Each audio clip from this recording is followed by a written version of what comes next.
Hey guys, it's Chris at Highline Guitars. You're watching another one of my YouTube guitar building videos. If you're new to my channel, welcome. I hope that by the end of this video, I'll have earned your subscription. All right, so what I'm going to be talking about in today's episode is part one of my latest guitar build, and that's going to be a V-shaped guitar. So what I want to do in this episode is kind of give you an overview of what the design of this guitar is going to look like, some of the features, that sort of thing. So without further ado, let's jump in and get started. Okay, so what you see here on the screen is the design that I've come up with for this next guitar project. And as you can see, it's a V-shaped guitar. Now, the shape of this guitar, if you look carefully, you can see it is symmetrical rather than asymmetrical. If you look at a lot of the V-shaped guitars, you'll notice some are symmetrical, some are asymmetrical, and really that's just a personal preference thing. And I happen to like symmetrical for this particular build, so that's what I'm going with. And the shape of this guitar's design is similar to the Jackson King V. There are some subtle differences, especially where the body meets the neck, but it's similar to that Jackson King V. And another significant difference is the bevels all the way around on the front are much more aggressive than what you would find on the Jackson King V guitar. And then this guitar is going to have a headstock. It's a reverse headstock, so all the tuners are going to be on the lower edge of the headstock. And it's an angled headstock rather than a flat headstock.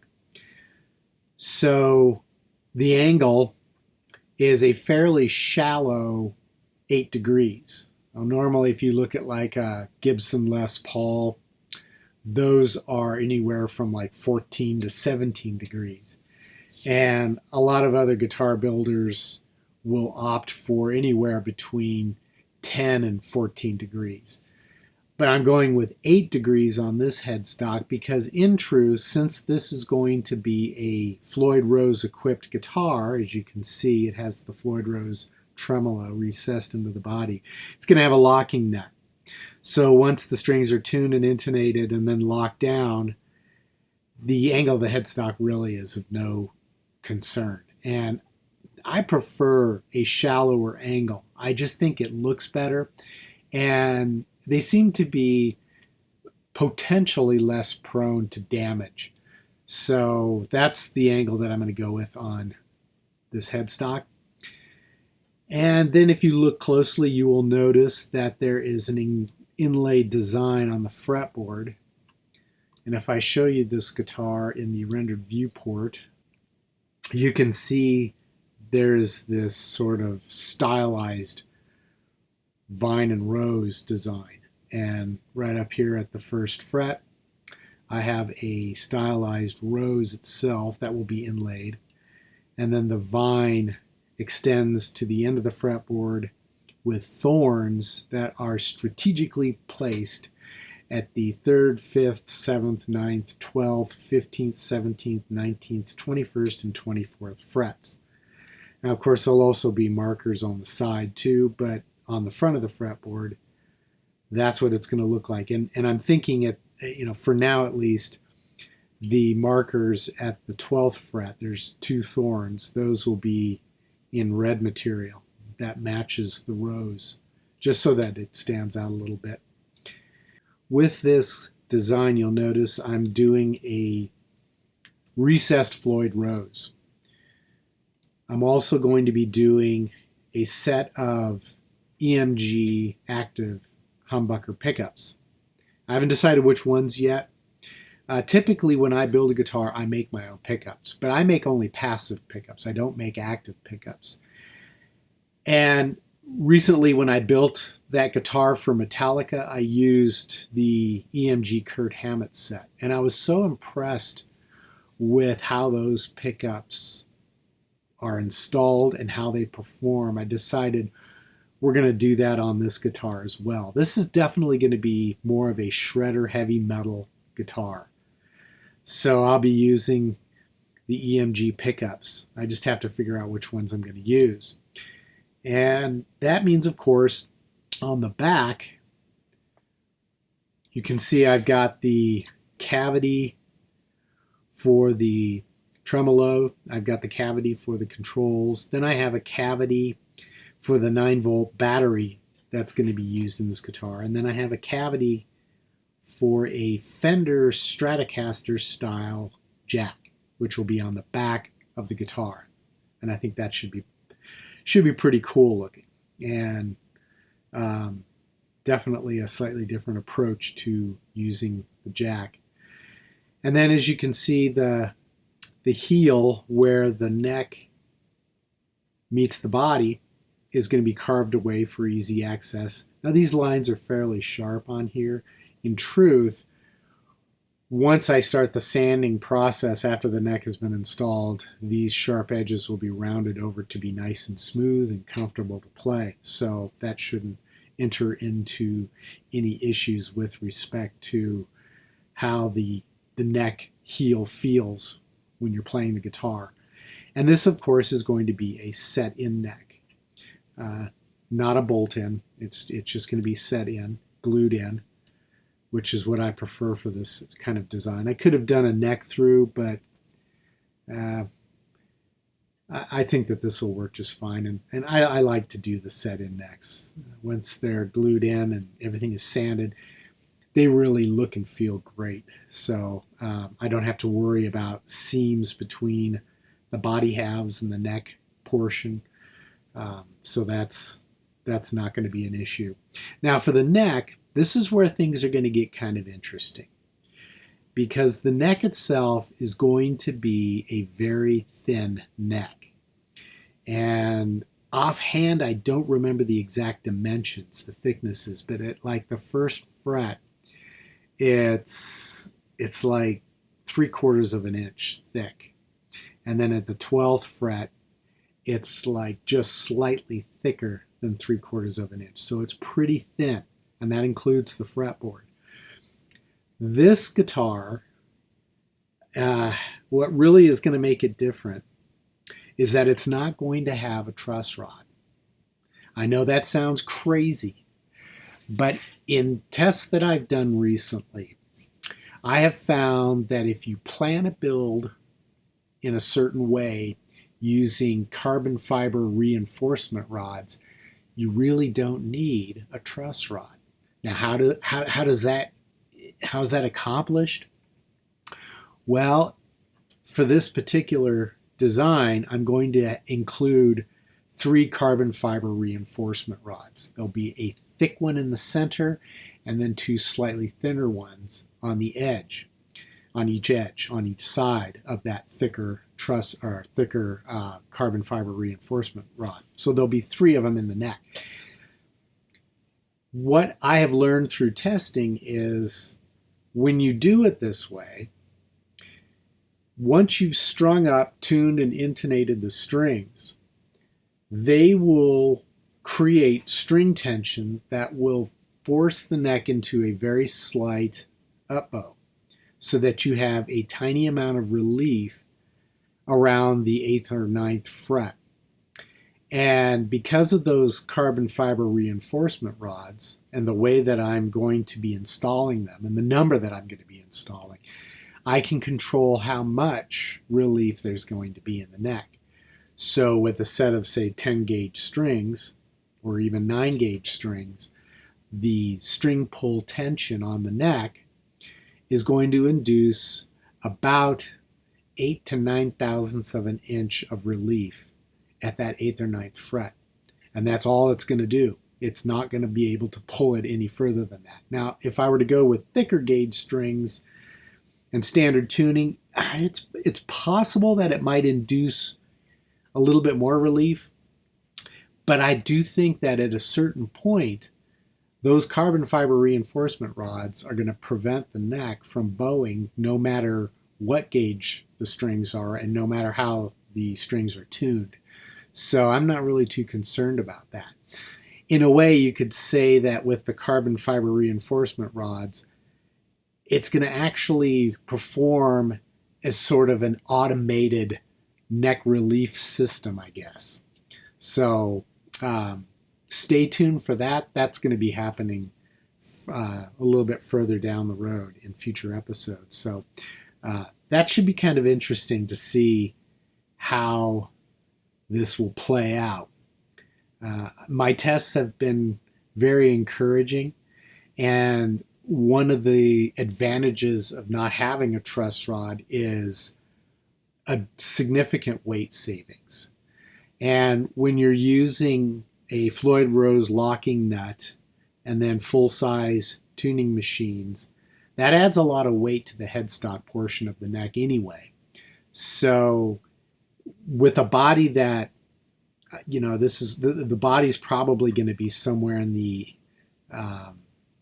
5 to 6 pound range. This is going to be a full thickness, 1 3/4 inch thick body.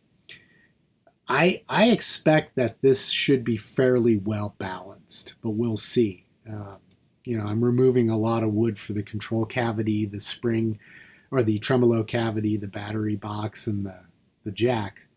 So, hopefully there won't be any neck dive, but I'm really convinced that without the truss rod, which does add significant weight, it's going to be nicely balanced. But that remains to be seen down the road. Now, one of the reasons why I like to do a full-size, full-scale mock-up like you see here is that it allows me to make sure that all the components, the neck, the tremolo, the pickups, everything is going to play well together, and I'm not going to run into any unexpected issues. Because one of the unfortunate issues that can happen when you're assembling a guitar is that you may find that your pickup rings don't fit correctly. Maybe they extend out too far for the body design that was created, and that's going to be fairly critical considering this is a V-shaped guitar that gets really narrow where the body meets the neck. I don't want the pickup rings to extend over the edge of the guitar. Another critical issue is with respect to the tremolo. Since I want the neck to fit as low into the body as possible so that just the fretboard is visible above the body, that means that the tremolo is going to have to be recessed into the body, and I've created a cavity to recess that. And that's a fairly common technique for installing a Floyd Rose bridge. However, if you're not careful, your bridge block that is attached to the bottom of the tremolo could extend too far into the body and possibly even out the back, which would make it impossible to install a cover to clean up the back of the guitar. And plus, if you're not careful, that tremolo block could actually hit your body if it's extending out the back. So by doing this full-size, full-scale mock-up, actual size, I can check those clearances and make sure that I'm not going to have a problem. And I'm here to tell you, after years of building guitars where you're kind of crossing your fingers and hoping for the best, this is so much better. Now, if you look at this rendered view of the guitar, it's kind of hard to see exactly what's going on here because I actually rendered it in the finish that I'm going to select for this guitar. You can see that the body is going to be black and all the hardware is going to be black. It's sort of a black on black look. The body, the neck, and the fretboard, well, the body and the neck will be painted a flat matte black, and then the fretboard is going to be ebony. So it will probably look like a matte black depending on how I finish it, which is probably not going to be, it won't involve any sort of finish on the fretboard at all. I'll just leave it raw wood. But then the components, the bridge, the pickups, knobs and switches and tuners and the locking nut, that's all going to be the kind of that black chrome finish. So it'll be 2 different sheens of black, I think. Maybe 3, who knows, we'll see. And then as far as the material for the inlay, that's probably going to be, I haven't really decided yet. I mean, it'd be kind of cool to do sort of a red pearl for the rose and the 12th fret marker thorns. And then the rest could be just your basic white pearl. But I got to think that one through. I may do glow in the dark instead. I don't know. We'll see. That still remains to be decided on, and factors like that can wait till later on. Um, other factors like dimensions and things like that need to be decided now before I do anything. And I try to make sure that I make all those decisions now. In fact, I'm going to start acquiring all the parts and materials. And I would like to get all those on and have them on hand before I start doing any building. That way I can double check dimensions and measurements just to make sure that my full-size mock-up is accurate. Like I said, I don't want any surprises down the road. And that can lead to such frustration and wasted time, wasted materials, wasted money, all that. So that's what the plan will be for now. And I think what I may do in the next episode is I may kind of give it a little bit more detail about how I create the files that I'm going to be using to make this guitar. Because as you know, I build my guitars, I carve the neck and the body and all that on my CNC machine. So that means I have to create the files necessary to do that work. And in the past, I've usually avoided talking a lot about the software side of guitar design and building because I didn't want my channel to get too bogged down in how to use software programs. So I've deliberately tried to avoid talking about that, but I've kind of thought about it recently, and I've come to the conclusion that it is a part of the process. So I think it would be beneficial to talk about at least the methods that I use. There are a lot of different ways to do this sort of work. That's for sure. So I want to maybe kind of touch on my workflow a little bit in more detail, and that might encourage people to consider taking the CNC plunge because in my opinion, it is the best way to build a guitar by far.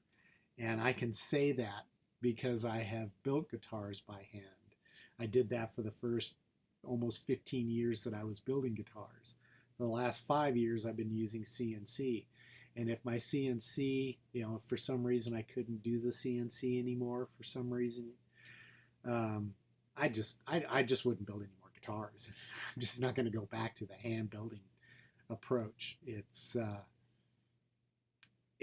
archaic. So all right, so with that in mind, I'm going to go ahead and sign off for this episode. I hope that you found this to be intriguing, and hopefully it will encourage you to stick around and catch the future episodes. The last build took 24 episodes, and I expect this one will probably take somewhere close to that as well. I try to include as much detail as possible, which means each episode, if they're 15 to 20 minutes, that means it's going to be 20 to 24 episodes. And that way you get as much detail as possible rather than editing it down to a 30-minute all-inclusive episode. But hopefully, if you're new to the channel, I've earned your subscription. You'll click that subscribe button, hit the bell for notification. And if you've enjoyed this video, at the very least, give it a thumbs up. That always helps. And, if you want to help to support the channel and what I'm doing here, you can visit my eGuitar Plans website. There's a link down in the description below. And purchase a plan for guitars or the tools that I use to make guitars. And who knows, maybe even I'll at some point put the plans for this guitar up on eGuitar Plans. I don't know. We'll see. And you can also visit my YouTube merch shelf, which is displayed below this description. And from there, you can purchase the same plans. You can also purchase things like t-shirts. So, but at any rate, any purchase you make will help to support this channel because that's what I do. So until the next episode, as always, take care, stay safe, and I hope you'll be back for the next episode in this really cool V-shaped guitar build.